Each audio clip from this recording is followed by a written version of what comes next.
Hi, this is Dr. Karol Darsa, author, trauma psychologist, and founder of Reconnect Trauma Treatment Center in Los Angeles. Welcome to my channel. Today I'll be actually answering questions that I received from some of my watchers and readers. And this is the reason why I have my laptop in front of me. So I need my glasses. I have 4 questions, and then we'll be going into the details with them. So first, is it possible to get along with narcissistic people? Okay, I've actually gotten a couple of questions about narcissistic people. So what is narcissistic person?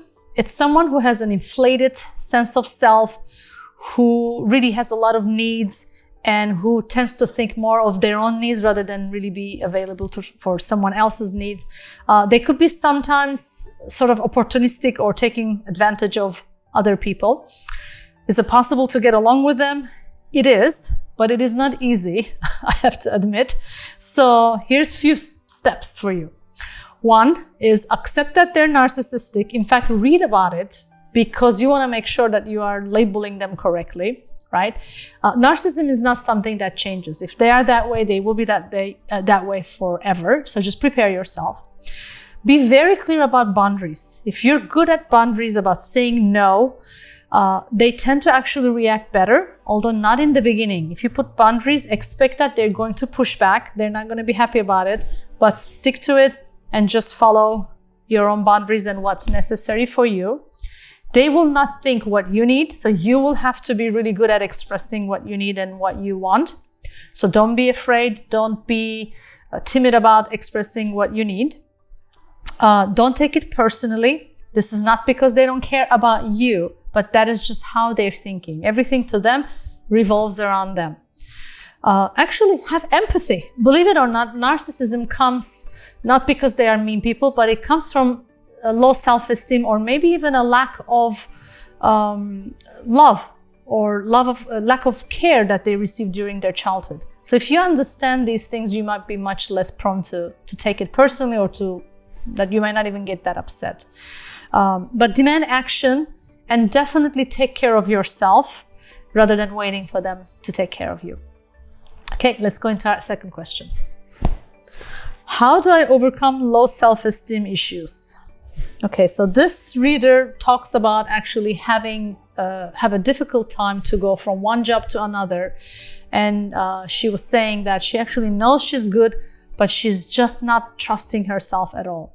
So I think it's important to first understand where the low self-esteem issues are coming from. Did you grow up hearing a lot of negative things about yourself? Or did you have parents who are encouraging you?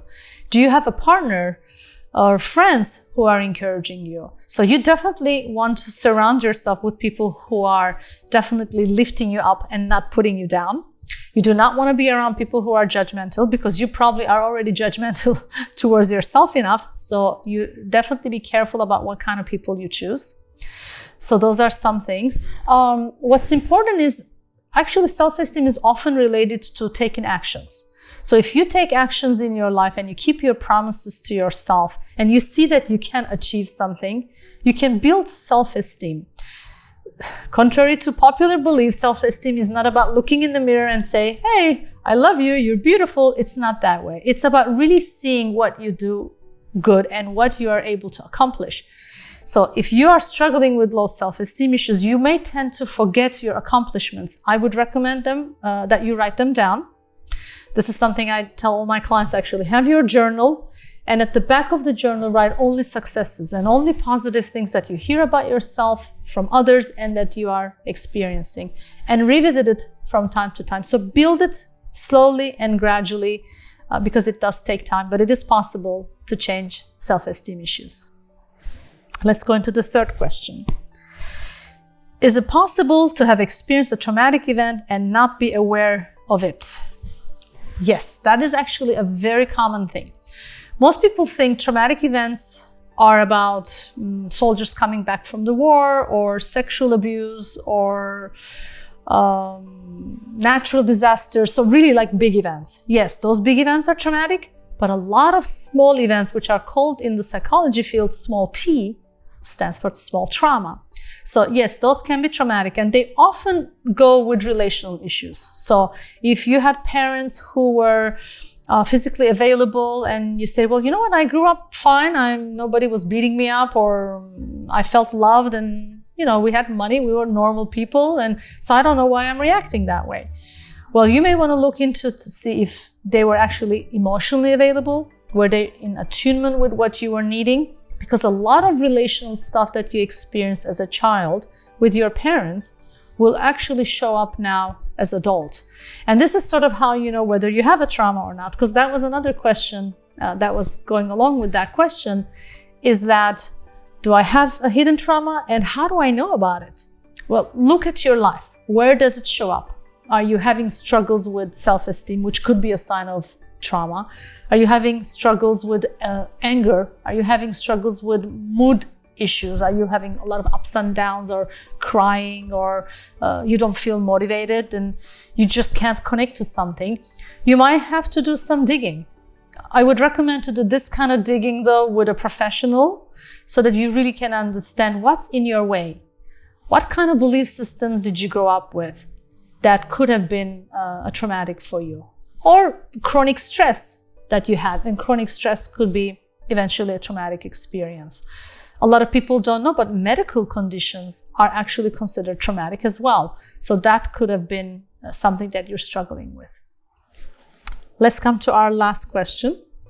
Actually, I can see without my glasses. How can women who have been abused by their partners during pregnancy overcome this trauma? Okay, this is a difficult question because it depends on what kind of trauma we're talking about. If it's a physical trauma, I'm hoping that after birth, you are not on an ongoing basis physically abused.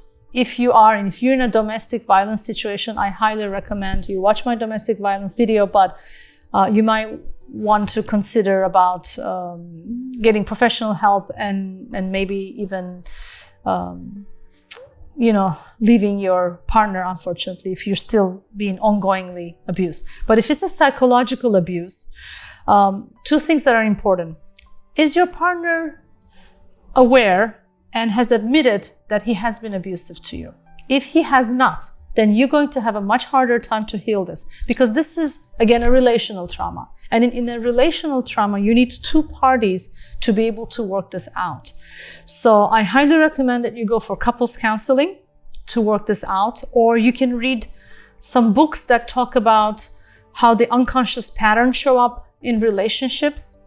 Your partner who has abused you could have issues about fears about being a father, for instance, and those fears could come up during pregnancies. So it requires honest look into himself and honest look into yourself about how come you got stuck in that dynamic. But I highly recommend couples work in order to heal such a situation. Especially if you now have a new baby and you're struggling with taking care of your child and still really haunted by the abuse you received during pregnancy. It could leave you feeling quite hopeless. But there is hope. I recommend that, again, you work on it with a professional especially. Thank you for watching. If you want to know more about trauma, you may want to get my book, The Trauma Map. By the way, just my audiobook came out this week. So you can have the Kindle version, paper version, or the audio version of my book. And it's read by my own voice. So I'm very excited to share that with you guys. And if you have more questions about trauma in general, right? Please just email me or right below the questions. My email is drdarsa@reconnectcenter.com. Thank you for watching. And remember, trauma equals disconnect. Healing equals reconnect. Stay connected.